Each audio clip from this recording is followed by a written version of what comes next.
Our goal today is to look into audio processing and particularly making your signal as good as it can be when you have PPM.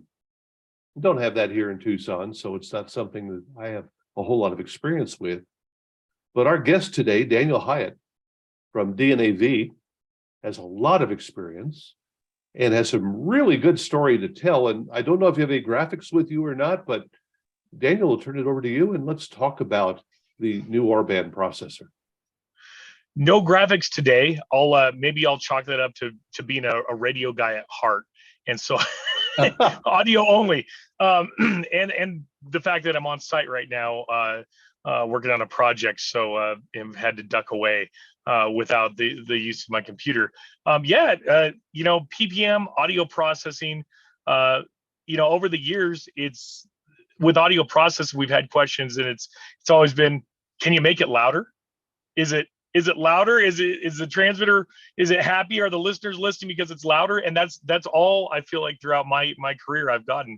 And now through the advances of technology, we have advanced digital signal processing, and we've seen this evolution the last several generations where processors are not only louder, but now we've got a more transparency to the audio. We've got cleaner representation of the original audio source.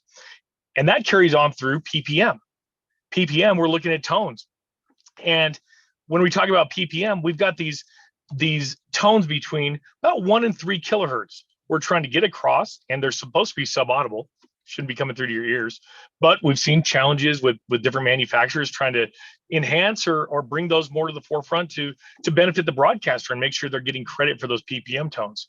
Now, I'm glad to say we're on to a whole nother generation. And my company, DNAV, along with a lot of R&D in the back end, working with manufacturers and working with Nielsen on development, and finally getting out to the field to demonstrate the effectiveness of this new approach to PPM and processing. We've had some great successes. When we talk about PPM, we can get very granular, and we can go into the kind of eye glazing over seminar. And to me, that, we can go banter back and forth, and it's always great to have good discussion about that. But as a general whole, we have to be able to explain this to not only the engineer in-house, but also the management.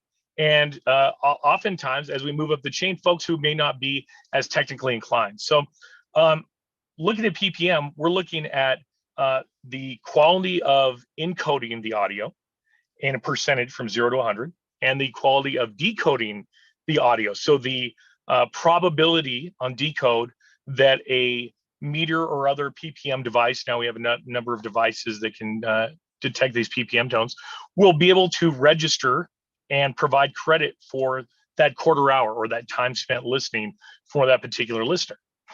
So as we've heard in many debates over the last number of years, are we really getting credit for what's out there, the PPM tones we're putting out? Do I have 10 meters out there and only 2 of them are picking up the signal? And do we enhance this, or do we do some kind of a thing where we try to loop the tone back through? And what do we do? And if we approach it in a certain way, is that going to have negative effects on the audio quality and the listener? So maybe we're getting a higher probability in one case of the decode and being able to be picked up by those meters, but now we've driven those listeners away because we have this fatiguing sound or a metal ringing around a bowl sound. We've all heard these challenges. So throughout challenging ourselves with resolving these issues that people have brought up, whether it's the audio quality or it's the encoding percentage and decoding percentage, what we've been able to do is provide an embedded PPM in the new Orban audio processors. And this is already available if you have an XPN AM processor, which we'll dive into some other advantages of that processor in just a moment, or the new 5950 processor that's out, or existing Orban processors that are on the market, such as the 5500i, the 5700i, the 8600 SI. All of those products have been on the market for several years with the ability to embed the PPM. what is embedding PPM? What does that actually mean? Because, hey, we take the audio, we run that through an encoder. Hey, it's embedded. It's a watermark. That's naturally what it is. The bigger question is, how do we maximize that embedding so that the decode is of high quality? And we do that by inserting the watermark at the furthest point in the audio chain to maximize the density or the amount of audio that the PPM tone can grasp onto. So we've had some solutions in the past we've seen with a variety of processor manufacturers. And really what it's come down to is it's been strong either being able to pre-process your audio and get some density to it, not necessarily as in dynamic density, but just enough density to provide or fill the envelope so the PPM tones have an ability to grasp on or hang on to that audio. And then further down from that, we've seen situations where we can do a loop through the processor. So we insert the audio after the automatic gain control, the AGC, has had a chance to kind of precondition that audio. So again, having a higher probability of the PPM tones being able to grasp onto the audio. Now, with those successes, and we've seen better and better encoding throughout the years with those technologies, now just imagine if we could take that PPM tone and I like to say molecularly bond this tone to the audio. So we've actually got the encoding chip that sits and embeds this PPM at the very end of the air chain, right before the final limiters and final clippers. So you can get the highest purity of PPM, the highest quality of grasping onto that audio signal, and ultimately the highest quality delivery or probability that the signal is going to decode. Another important note as we think about that is, well, Daniel, if we can stick that at the end and you just need a lot of density, well, we could put an AGC in front of it or loop it through like we did before, and we'll just smash the audio. That's fine. And you know what? Maybe our listeners like smashed audio, and we're okay with that. Maybe we're a rock station and we like the double kick drums to sound like a muffler, and it's okay. We're gonna get a lot of density. Here's another challenge from the technicals perspective is when you run the PPM tones through a processor, the further back in the chain, the more opportunity you have to cause disruptions to that encoding. So it's just like taking audio and driving the gain too heavily and causing distortion. Now the characteristics of the audio are changed. So what we've seen is by inserting that PPM beforehand, either before the processor or further back, maybe just after the AGC, we're now reducing the probability our PPM tones are going to make it all the way through the air chain after we work so hard to go ahead and give them something to grasp onto. So we're solving that problem as well. We're providing the purest tones, we're providing the highest quality grasp we can get for those tones, and we're delivering that out to the listener.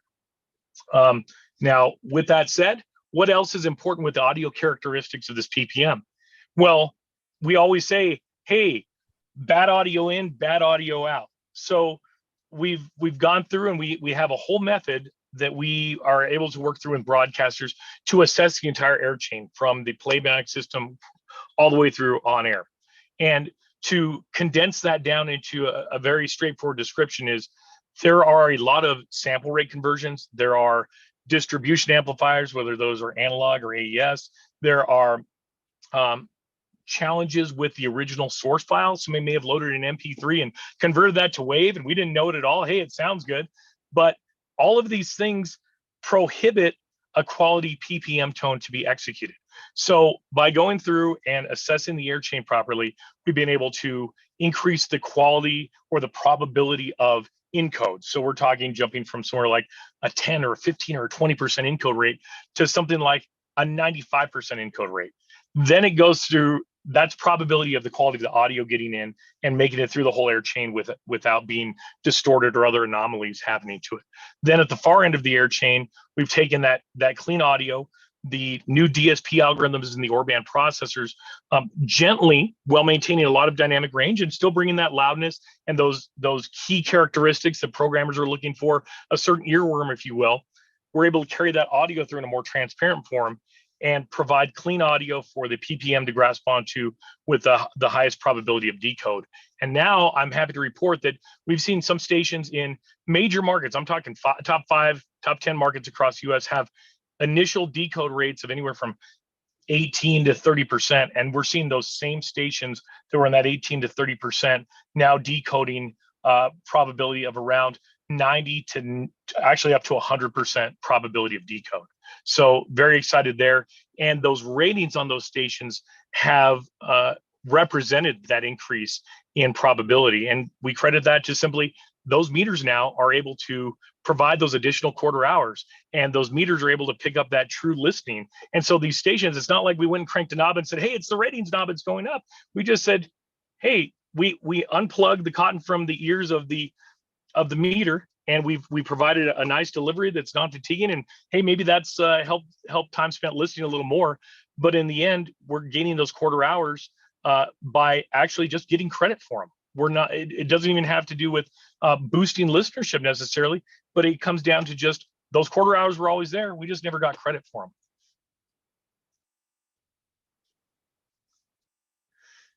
That's really interesting. As we talked about processing yesterday, it's been a major change over the years.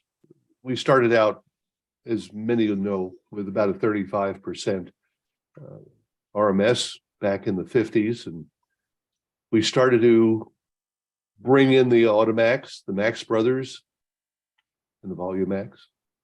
And then we brought in multi-band processing, and we started putting modulation transformers on 2x4s.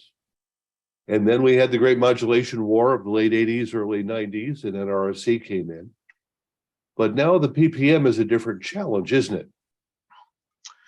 Absolutely. I really want to know one additional thing that I kind of thought of as we talk about legacy processing and products that were out there, that as we tried to build that loudness and that density and be more and more competitive, I've gone into stations oftentimes now where they say, well, we do sound good, and hey, okay, we put a new processor on, and that's great. We can put this embedded PPM in, and that's going to help us a ton. But we really love this other piece of gear that's in here because of whatever reason. Maybe they just like the way it looks. It's got really cool blinking lights, or they feel it can bring something to the game as far as a dynamic adjustment. I'll bring one device to mind, and that I see out there a lot, and it's kind of a fan favorite, is the Ariane, and multi-band AGC. And it's got really cool lights on it. I've always was a big fan of using the Ariane over the years, but we've sat down in the lab and we've put the Ariane on the bench, and we've looked at the technical description, and we said, well, that's odd. We pull the Ariane out of the air chain and we see a higher decode on the PPM, put it back in and it goes down. Okay, let's adjust it. Okay, same thing. Why is this happening? Well, as I mentioned before, these PPM tones live in this very specific area. Really, it's about 900 hertz to 3 kilohertz, more so than 1 kilohertz to 3 kilohertz, but in that mid-range frequency. Where are the crossovers on the Ariane? They sit right in the middle of that PPM tone range. So inherently, you have a bigger challenge there. You put this crossover in, and now the PPM tones, A, can't grasp onto the audio, B, they're fighting to project that audio range. And so that wouldn't have mattered in the diary days before PPM, but now we've got a device that's actually inhibiting our ability to embed and encode the audio. So something that was a fan favorite now is really challenging. So we feel that we have the tools in the newer audio processors to go ahead and maintain that dynamic capability of the dynamics, be able to make those adjustments to bring that favorable sound, whether it's the program director or the engineer testing that out and making sure they have the right earworm going on. We can bring that to the table with the newer processing, but we can remove those older pieces of gear that may inhibit the PPM itself. That's right. It is very important to analyze your system, and as you change things, things change. Oh, I'm sounding like a certain politician. I don't want to do that. Seriously, though, when we think about that, and since we're talking about Orban products right now, one of the things that a lot of us have learned over the years is that the Orban Optimods are fairly sensitive to the input levels. And the compeller became a very popular add-on. And as a result, it made a big difference. Or the C4 now that angry audio is put out. And so it's not unusual to have more than one product in the line, but you do need to do the sort of testing that you were talking about, Daniel, and seeing how it has an effect upon not just the PPM, but on audio as well. Sure, and I've mentioned a couple of times talking about dynamic range and carrying through that transparency of audio. So whether you decide to smash it or crunch it or turn it 3 different ways, or you have a more puristic approach to it, what are these preprocessors doing at this stage in the evolution of greater audio processing? Well, sure, of course, as we walk through the early DSP, like the 8200 and numerous other processors, they all had their challenges. I remember the 8200 specifically, the early version, the AGC was very challenging, and so you almost always had to have something ahead of it. And then there were updates, and then there was aliasing because we had these Nyquist frequencies that were at challenging levels early on in the processors, and we evolved more and more and more. And now Orban, with both the AM and the FM processors, now, believe it or not, on their 9th generation of DSP AGC. So why is that important? Because they've taken all these characteristics and said, okay, what's everything everybody's thrown ahead of these processors? What were they trying to gain out of that? Or what difficulty were they trying to solve?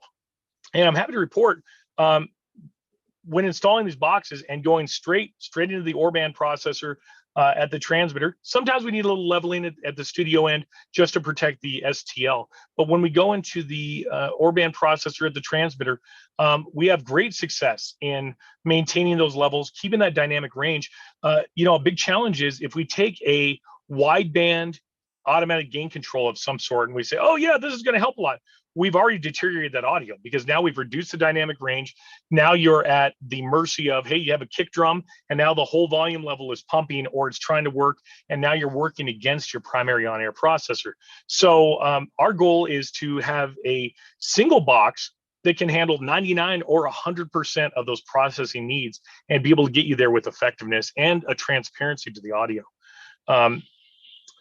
To get that a step further, I'd really like to dive into the Orban XP and AM that you mentioned early on. Before you do that, we have a question. Is it Sure. better for human listening than the Voltaire? The Voltaire from Telos Alliance was one of the first that said that we're going to maximize the PPM. Sure. Oh, absolutely. So with the Voltaire, you were taking kind of a I have a term I use, and I never intend this in a condescending way, but I say in a Mr. Wizard approach. And the reason I say that is because if you recall, Mr. Wizard on TV was always running experiments. Hey, let's try this, and we're going to try this, and look at what this does. And so early on, what option did we have? We had basically the outboard encoder, and then Telos came about and they said, hey, here's the Voltaire, and we have a creative way of approaching this with limited knowledge. So with the Voltaire, we hear challenges where the audio is essentially summed. Your left, right, your stereo field becomes much more narrow. You get an inherent ringing sound, as basically it's got a phase flip that's bringing the watermark back in and reinducing it. And Nielsen in general really doesn't look on that very favorably. We don't have any hard evidence. Nielsen is very vague about how they address those things. But as you know, there's the formula for the ratings is not disclosed to anyone. And we've had numerous reports of, hey, well, we ran this and we don't know if it was the ringing sound that drove listeners away, or whether it was maybe Nielsen detected that our encoding was looking awkward from the original rate. Nonetheless, the ratings were more challenged. As soon as we pulled that out over several months, the ratings went back up, even though we may have thought that the encoding was not as high. So to answer the question more directly on how does this affect the audible signal, and how does this affect really the dynamics of the audio? With the embedded, you have we're approaching with the concept of the original watermark, where we don't want these artifacts to be present. We don't want to have these negative effects on the listener. We don't want to mono sum all of our audio. So you're getting the pure signal all the way through. You're not hearing those encoding tones, yet you're getting this huge benefit. So rather than kind of trying to come at it from the side and try to figure a way to tie a knot 7 different ways, this has actually been developed with Nielsen as a resolution to those challenges that were there before, and we can prove that in the actual decoding. Very interesting. You mentioned the dynamic range issue, and goodness, this goes back, I don't know, in the 70s maybe.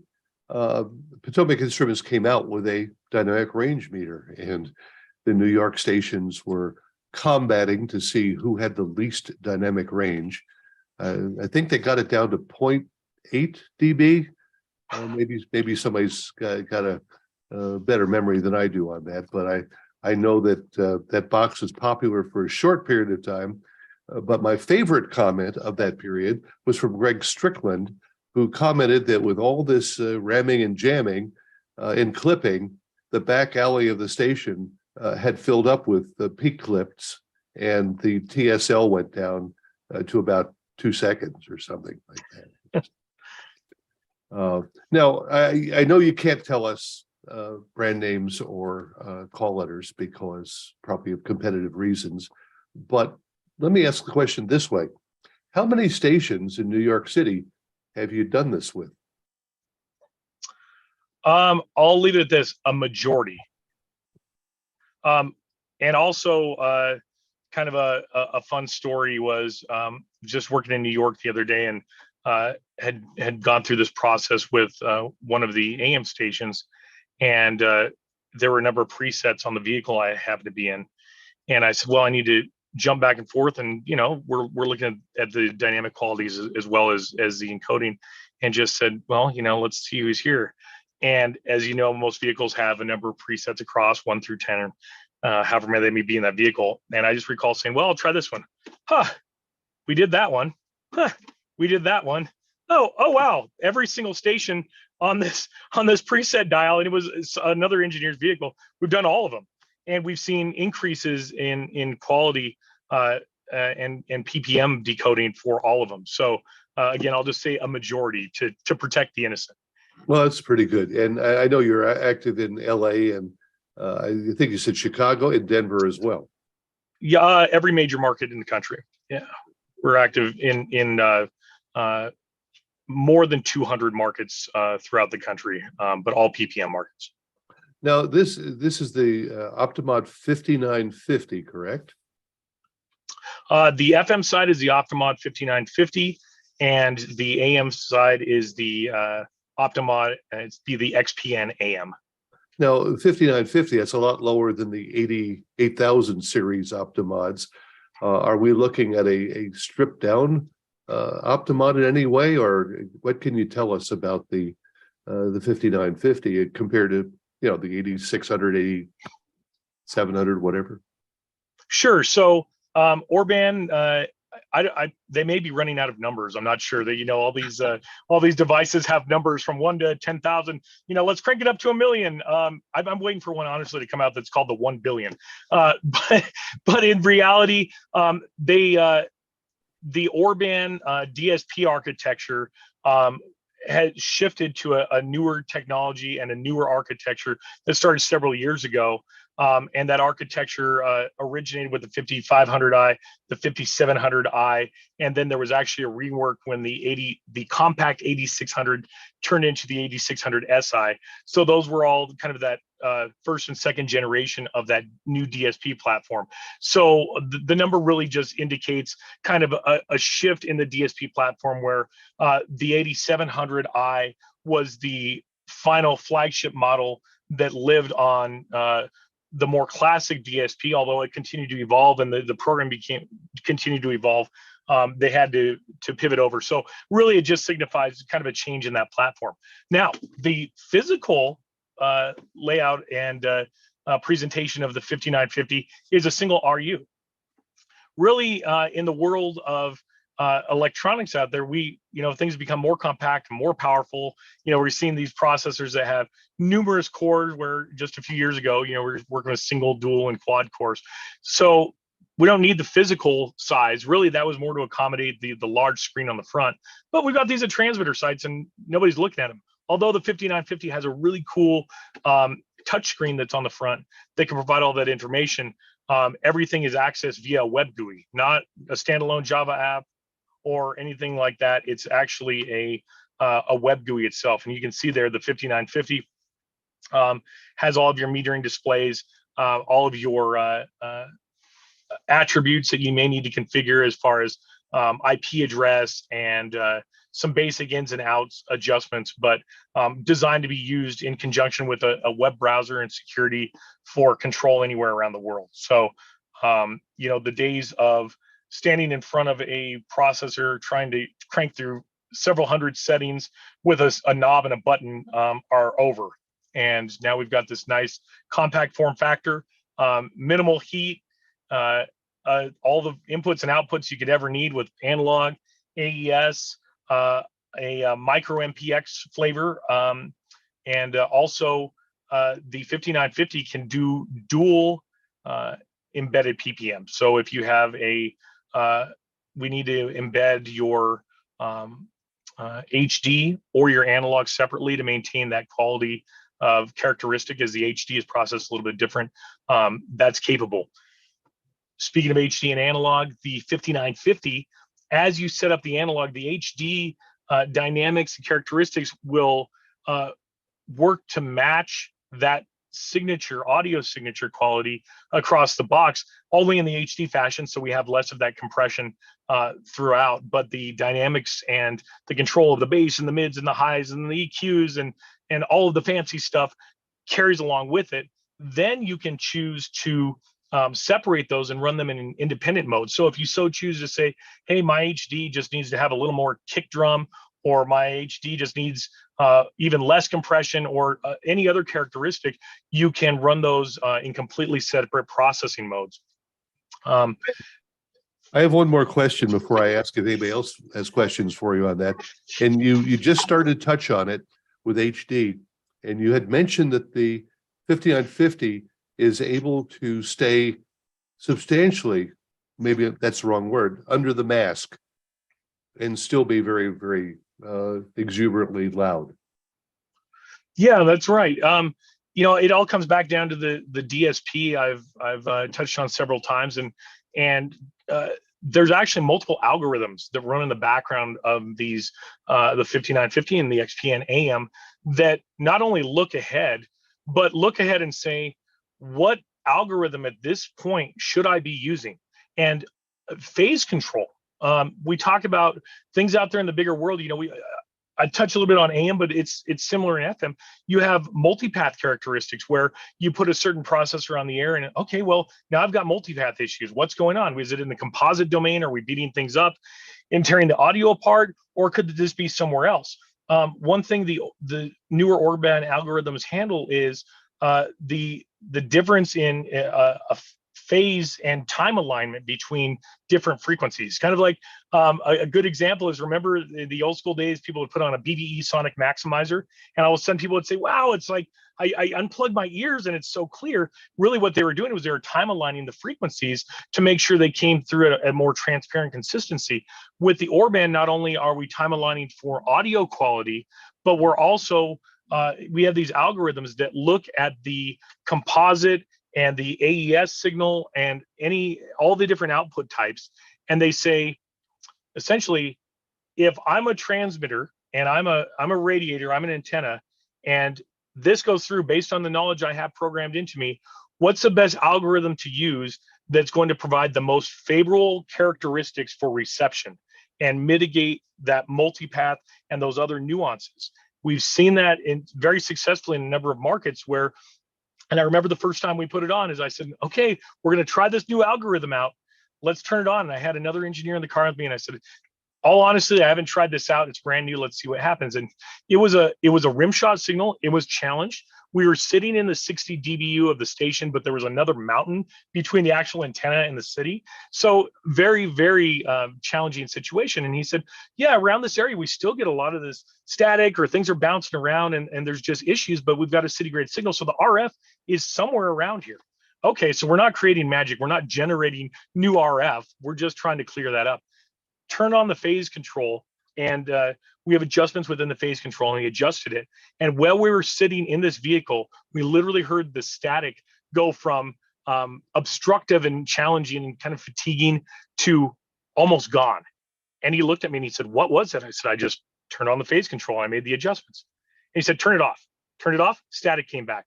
Drove around the block, same type of thing. Couple different areas, turned it on, turned it off. So that proved to be very beneficial, and it carried on with other stations. Now, again, is it black magic? Is it this amazing thing that there was no RF here before and the station didn't exist, and now we turn this on and it's there? No, but can we take a step further and help that signal out significantly? Sure, in many ways we can. Very good. Very good. Brian, Brian Black says it's only a 15950, but the initial one is silent. He may be a Tom Lear fellow. I don't know.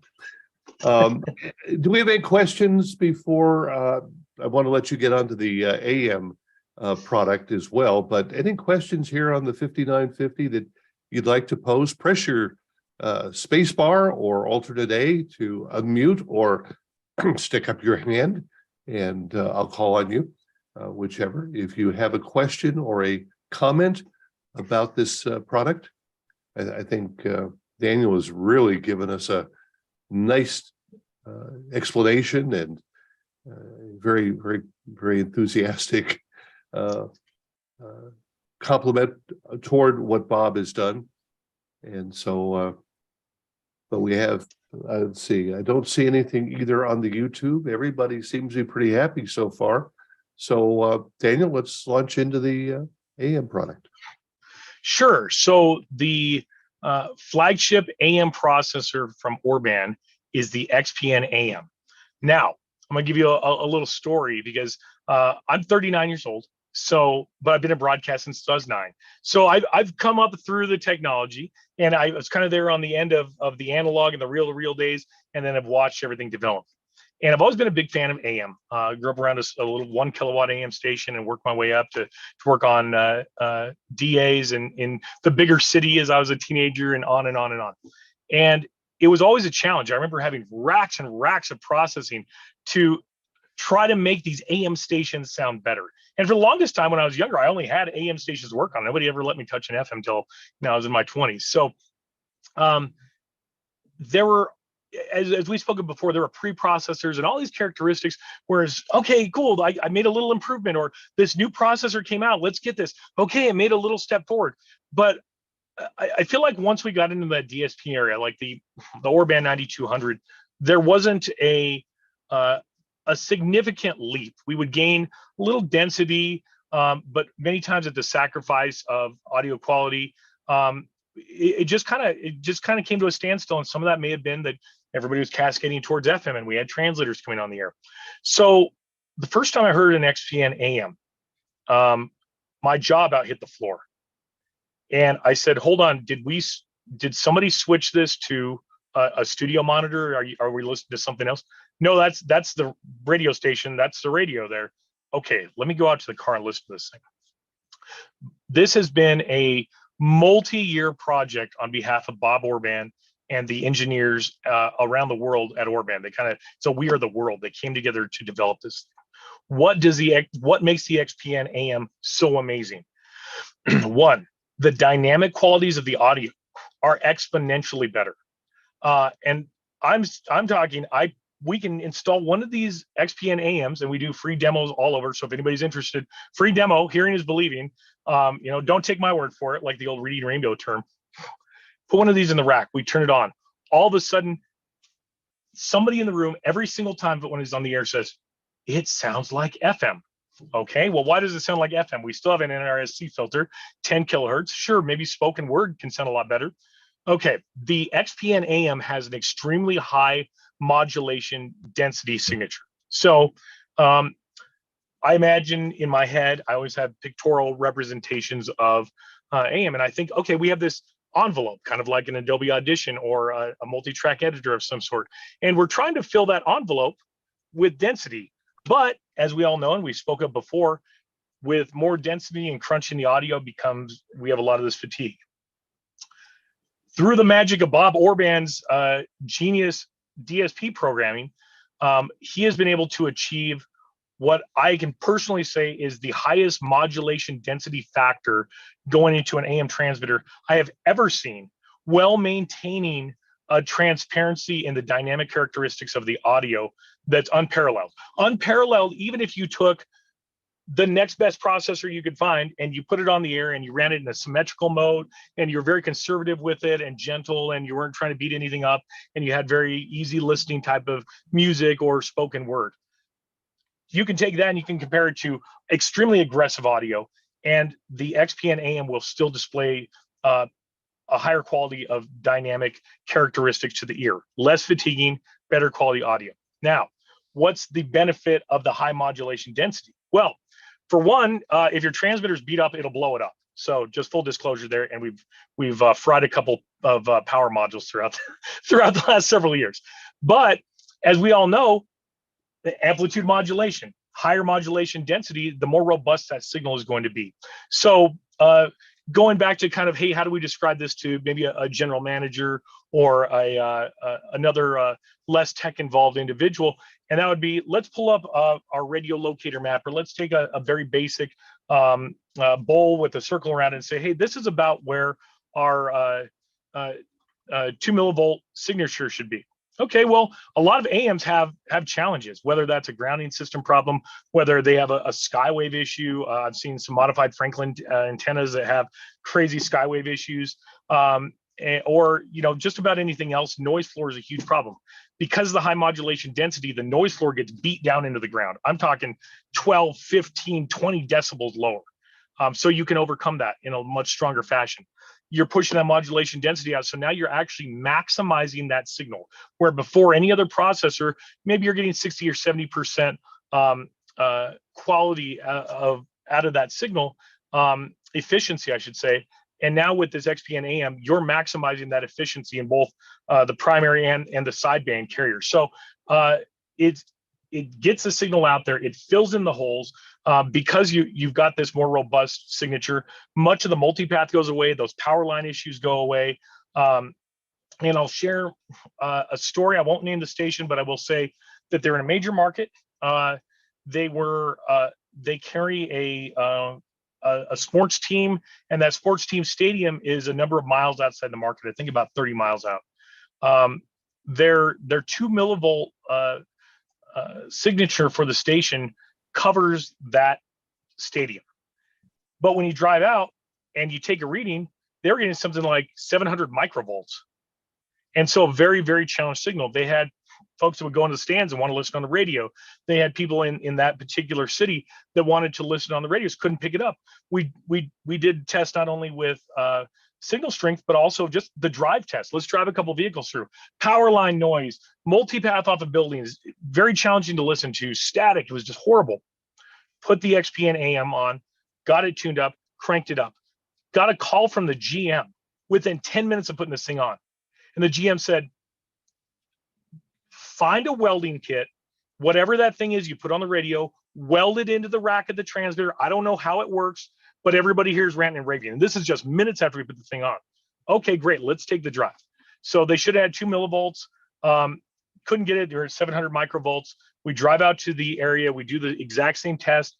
We actually had a third party with us because we wanted to be sure we weren't all fudging the test. And we were seeing 3.8 millivolts in that same area that was at 700 microvolts. Completely filled in the signature. It's a lot of modulation. A lot of modulation, and you could drive around. Power line, we drove through the entire general area we had driven around before that had the static and other nuances, and we had one power line right in between a number of buildings that gave us a little bit of noise. That was it. Everything else was clear. So, huge accomplishment. So, when we talk about, hey, how do we revitalize AM? It's always, okay, we're going to put a translator up, but really, how do we revitalize AM, and how do we make these signals worthwhile? Because otherwise they're just throwing them away. Well, with this processor, it's like you glean the benefit of back in the day where you have rebuilt an array and get in there and we're doing crazy amounts of tuning, and there's 50 people on site and we have a celebration and a barbecue to get this thing tuned up. Instead, we put this box on and we're able to maximize that signal, and all of a sudden it's like, hey, did we buy a new transmission system? No, it's just this box. So by the way, I mentioned it before, we do offer free demos via DNAV, our company, and Orban. We'll come out, we'll set it up, we'll help you tune it up and get the characteristics you're looking for as far as the dynamic qualities, and showcase it. And then we leave it on site for a while. And as I said before, hearing is believing, and witnessing those improvements is believing. And it should be a situation where you can make that decision on your own, and it's not just a sales pitch. David, you've got a good question there.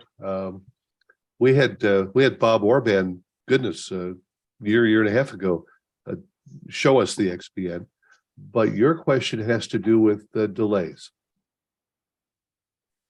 Yeah, I was thinking it's a couple of seconds, even in analog, that it either has a separate headphone chain or there's just a note that says, make your own. Sure. Are you talking about just by the time you have the over-the-air signal? To do its magic, it's fairly slow. And in stadiums, you're talking about listening to the station at our stadium. We have wired a lot of funny antennas and carrier current transmitters so we could put pre-delay audio in the stadium so people could hear the broadcast more or less live. I was just thinking, wasn't the XPN a second or two at its minimum? Yeah, could you say the question again? I'm sorry. I'm doing this fun presentation, but I'm doing it on my phone, and somebody was calling. It muted me. How horrible is that? Yeah, even in its analog AM mode, the non-HD mode, isn't it, to do the box's magic, doesn't it delay the audio 1 or 2 seconds even for that? Yeah, you're right. With the look ahead algorithms, there is some delay. With the analog, it's about a second or so. I would say that's reasonable. Obviously, when you're dealing with the HD section, there's more, it's much more involved, but yeah, about a second is probably very reasonable. So probably not going to monitor your over-the-air signal for a headphone feed in the studio. But as far as getting out, somebody's out in the stands and listening to a football game, 1 second probably is negligible. And I think that's probably true with any of the DSP. There's so much going on, and there's so much look ahead time that's required to be able to do that instantaneously. Then you're going to sacrifice quality. However, in the 5950 specifically, the FM, there is a low latency mode you can run, and it just runs a reduced amount of resources for that look ahead. So something like somebody's running more of an AC format or something or a classical format where it doesn't have to do as intense a workload. You could run that low latency, and you're probably still hit or miss with headphones, but you're probably down to something like maybe 7 milliseconds. Very good. Any questions about the XPN, or you can ask questions about the 5050 as well? Anyone have a question here? Larry says, what's next in the XPN DSP development? Can there be even higher density in the lower highs? Yeah, and I don't know if he's talking about sideband or like the actual dynamic frequencies, audio response. Yes, so there's continuous development, and I'll lean a little bit into another product because it all ties together, and that's Orban has a new software, call it a streaming product, but it can actually be used for pre-processing, or it can be used in some cases for actually over-the-air processing, and it's called a PCN 1600. It's a software that's available from Orban. We offer a free demo on that, have had huge success there. But the PCN name came from what Bob started writing with the XPN. So we call that the PCN. That's that new DSP theory I was talking about before. And the PCN software continues to evolve. So with the PCN 1600, that's already another generation forward of the automatic gain control of the limiter section. And now we're getting ready to release another update with the XP and AM that will carry those. So yes, there's continued development, and the leaps and bounds, even in the last 3-4 years, we've seen on PCN. When Bob started with it, it was kind of a, hey, this is pretty good. Like, this made the difference. It does sound good. But if I take one of those original boxes and I compare it to what we have on the air now, I guess to put it in radio terms, we're about 6 dB better. but quite literally, probably loudness and also control over the audio and the signal input to the transmitter. So yes, we should see continued development for a number of years. I know Greg was largely involved in that PCN as well. If you increase the measured signal strength from 700 microvolts to 3.8 millivolts, what does that do on a directional signal where a difference of 3 millivolts could put a monitoring point over? Okay, so with this situation and other situations, as I kind of alluded to before, is we're not kicking the signal out further. So in this particular area, that signal should have been at that level originally, based on if we just draw the map out and everything was perfect with the array, and it was, newer transmitter technology, but it was, 1941 when there was, the noise floor was almost non-existent. That signal should have been in that area. So all we did is we just maximized the transmission system to operate at the highest efficiency. So the other thing to remember here is, monitoring points are also made with no modulation present when you set them up for licensing. So, we would just simply turn the carrier on, and we go out and we take our monitor points. With the higher modulation density, you're allowed that differential, because now we're actually modulating. So if we were to shut off the modulation and take those monitoring points for FCC reasons, then we would be right on the dot. And that also presupposes that you're not messing the minima to a large extent. I mean, if you jump from 700 microvolts to 3.8 millivolts in the main lobe, the minima is going to jump that far. Right. Same as common point. Yeah. We have a question from YouTube. The ballpark price of the AM box, please. Ballpark price of the AM box, I might be off by $10 or so. The price is $11,095. And we might as well ask for the 5950. I don't recall off the top of my head. I believe it's in the $8,000, upper $8,000 range. Well, not less money than the 8000 series. Very good. Yeah.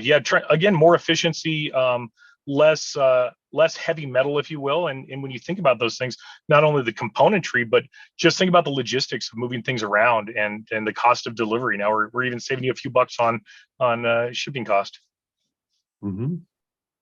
Any other questions that you'd like to pose for Daniel? Oh, actually, I just had a message pop up here. I was pretty close. The MSRP on the 5950 is $92.45. I remember it. I thought it was $8,999, but it's just over $9K, so $92.45. Very good. Okay. Now let's give you just a moment here to talk about DNAV before we move along. And DNAV is, you're based in Denver. I'm based in Denver, and we have field assets all throughout the country. As I mentioned, all of the major markets and many of the top 200 markets. On top of that, we have an office out in Los Angeles area, one just outside New York City, the Denver office, and we have those other field offices with a number of assets on the ground all throughout the country. And so we have here some phone numbers and a couple of email addresses for folks that want to pose a question. And you mentioned that you'll answer the phone at 2 a.m. Yep. It's one of those things I grew up with from a young age. And, as in the broadcast engineering field and technical field, whether it was that sole customer we were working for at one time, or now hundreds and realistically thousands of folks that need to reach out. We truly believe in hyper serving our customer base with microphone to antenna solutions, design conceptualization of facilities, integration services, ongoing maintenance services, and larger project design.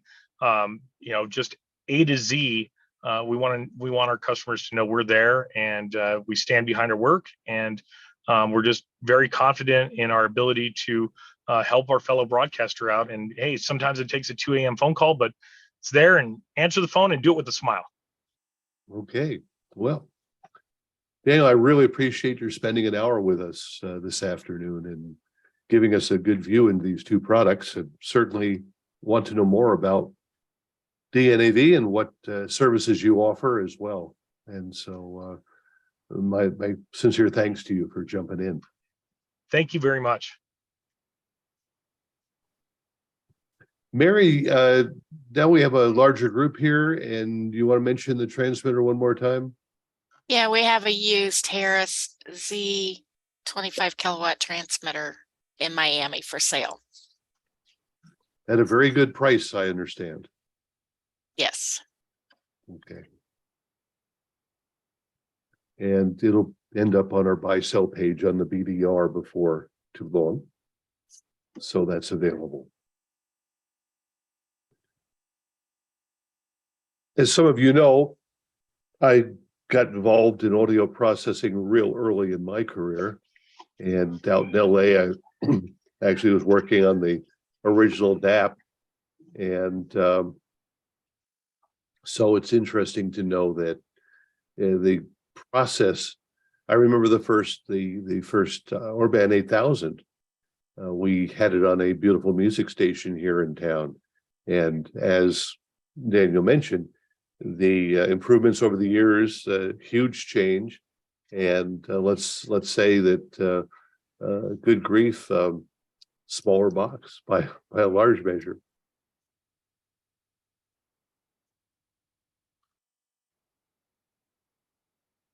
Yeah, that the DSP capabilities now with microprocessors and FPGAs, where we've just seen leaps and bounds in the advancement of technology, and to be able to incorporate that into what we're doing now, not only is really desirable, but it's also just something that was, to me, 15 years ago unfathomable as to where we stand now. So it's very exciting. We could actually have a whole hour long or longer discussion. In fact, maybe some of you have a comment, the difference between MP3s and waves. Back when I was doing a local station here for a large group, which I won't name, the station was running at 8200. And unfortunately, the program director loved his MP3s. And every day he'd ask me why it didn't sound as good as it could. And every day I would tell him I won't touch it, because as long as he's playing MP3s, I'm not going to get involved. You can't win. You're losing chunks of that audio. And to throw it kind of back to that PPM discussion, if you compare a 320 MP3 to a wave file, a natural wave file, you're actually delivering true linear audio. Your PPM encode and decode will be significantly lower. So that alone, without question, but even if you're not in a PPM market, there's just not enough to deal with there. It's like you're trying to take the dough from one pizza and make three of them. Well, the problem, of course, is that the kids today think MP3s are the cat's meow. They listen to it on their cell phones and their computers, and many of them don't have a clue what a wave file sounds like. Yeah, it'll blow your mind when you sit somebody in a studio and you say, here's an AOIP system, and we're doing 48K 24-bit and the bit depth and the dynamic ranges. The noise floor is down at minus 160 dB, and you've got all this dynamic range. And just compare that to either an analog or an MP3, where your dynamic range is further reduced, or even your noise floor is down at minus 90 or minus 70 or so. It's just breathtaking to hear that. You won't want to go back. Kent Randall says MP3 equals previously frozen. Freezer burned. And it's not that Fraunhofer are bad people. Let's face it, they made it possible for radio stations to run a lot of audio into what were then large hard drives. Today they're tiny little things, but I remember back in the 90s, at that point I installed an automation system that 27 gigs for 3 stations, and they got them all on there. Barely. But 27 gigs of WAV files, that's not going to do you much good. Right. It's just the technological evolution, and it's on the storage, really. I remember the days of having megabytes and kilobyte storage, but then it was, hey, we've got 1 gigabyte, but now it's essentially endless for what we're storing. And to throw a 3 terabyte hard drive in, or a RAID system, or cloud back that up and have offsite backups, that the cost is so negligible now. It's it's so much smarter just to go uncompressed. On Dana's daily deals, every other day I see a 2 terabyte or 3 terabyte or 5 terabyte for $90, $120. Just now, I've got the paperwork actually of the Gotham audio system, one of the very first automated storage systems shown at NAB. This was in the 80s. Thank you very much. 60 megabytes, $60,000. Yep. Wow. That tells you how far we've come. That's 2.5 songs on my phone I've got saved. Yeah. It was oh goodness, it was probably 3, 6, 9 rack units or something like that, 12 rack units, $60,000. Wow.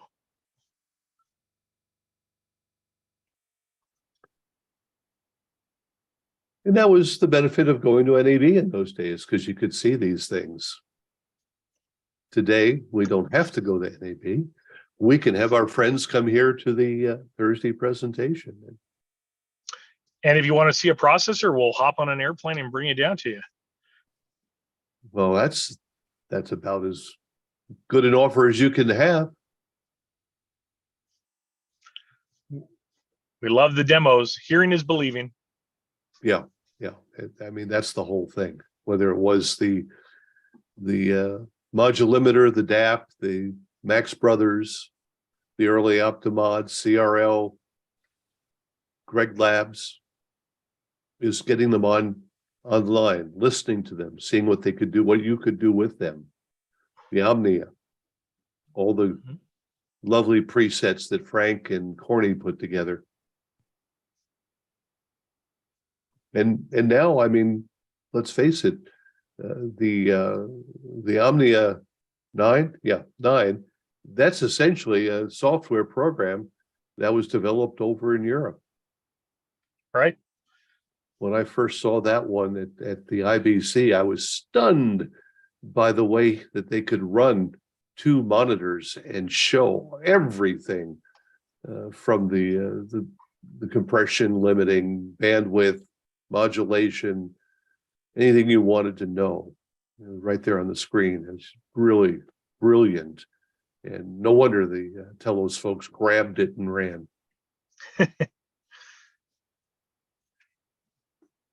And now we've had so much technical advancement since then. I think when we look at some of those boxes, the 9 is probably, the original platform is something like 12 years old or so, and I think the The 11's about 13. So just the advancement in that amount of time to be able to develop newer algorithms has been, you know, a substantial amount of time. So it's pretty amazing.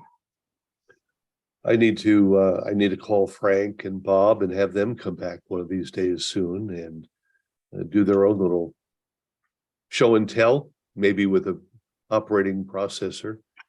And of course, Corny is building for Angry Audio, and that C4 has made a big difference for a lot of stations. Right, very popular. Mm-hmm.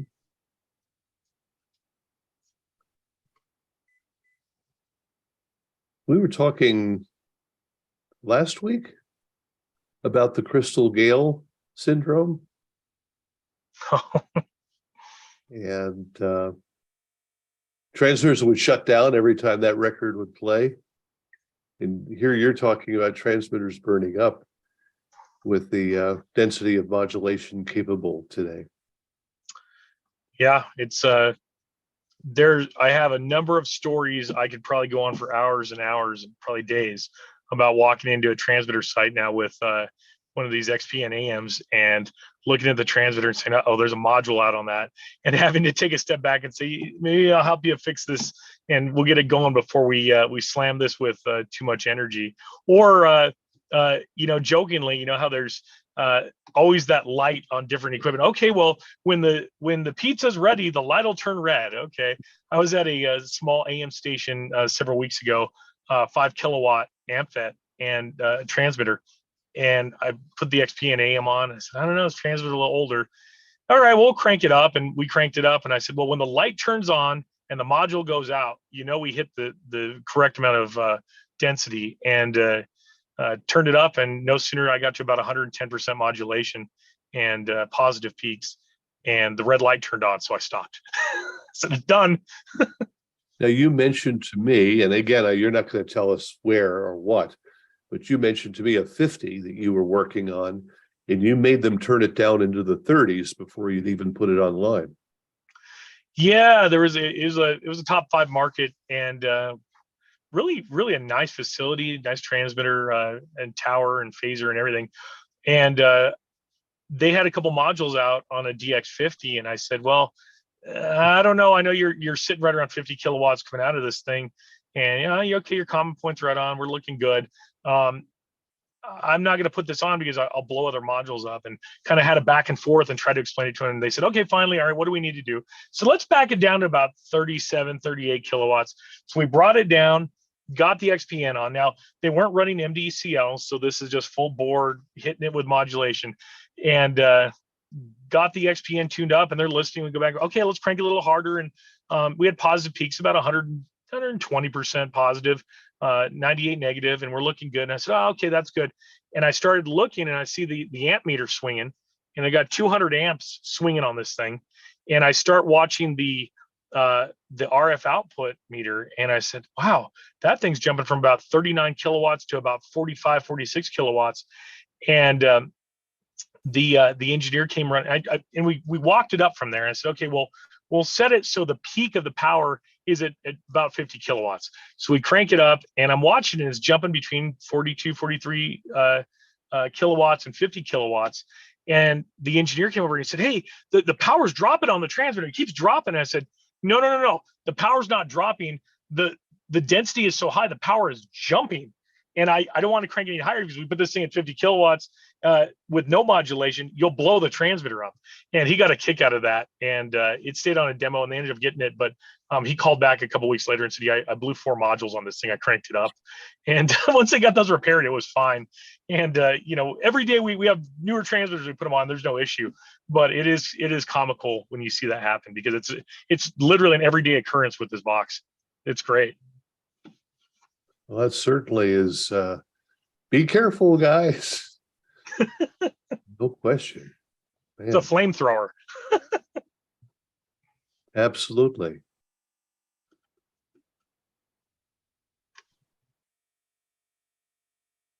I think when we talk about modulation, of course, there is the FCC to consider, although I wouldn't suggest, personally, here again, this is my personal feeling that if you're going to make your station sound good, you really don't want to blow more than 94%, somewhere around there on the negative side. It just radios in the vehicles just aren't good at that point. Yeah, with the XPN, I've always had, the same thought process and always, especially when the audio quality was critical, with things like talk, sometimes you just, lean against the wall and hit it as hard as you can. But when the quality was extremely critical in situations, I always favored going as symmetrical as possible. Sometimes it wasn't necessarily 100 and 100, but it was 105% asymmetry, something like that. And that would usually provide much cleaner audio characteristics.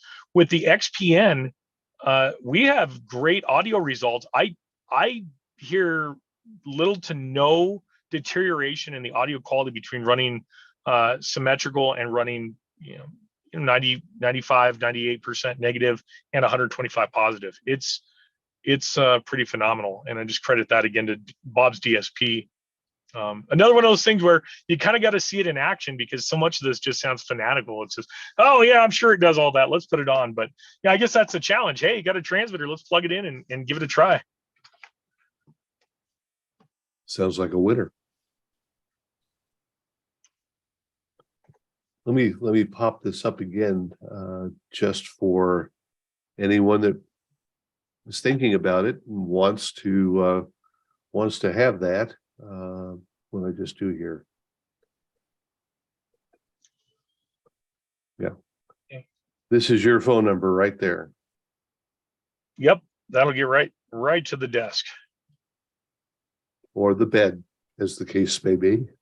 That's right. I'm sure somebody is thinking about it, but no, you don't have to call at 2 a.m. Yeah, I'll still answer with a smile. I might be less responsive at that time. So no challenging questions at 2 a.m. unless it's really important. Appreciate that. All right. Well, we've had a large group, over 50, largely quiet folks, haven't really commented too much, which generally means you've said everything that needs to be said. Well, that's great. I'm always available if anybody wants to reach out and have a discussion, or run one of these demos, or AM or FM, or just wants to hear some more stories. You can reach out, give us a shout. We have a lot of field assets out there. So beyond processing, if you're looking for a help with a solution, whether that's conceptualizing it in a new design or a rebuild, or anything else, as I say, I really shouldn't even say microphone, but really from the automation all the way through the antenna, but microphone to antenna, AOIP, and processing transmitter sites, tower. We can build towers, and we can install antennas, and we can just bring anything you need to the table. So we're always open to discussion and hopefully bring in some positive insight to the conversation. Excellent. We'll have you back, and we'll explore some of the other topics that you and I broached when we talked the other day. That'd be great. Thank you.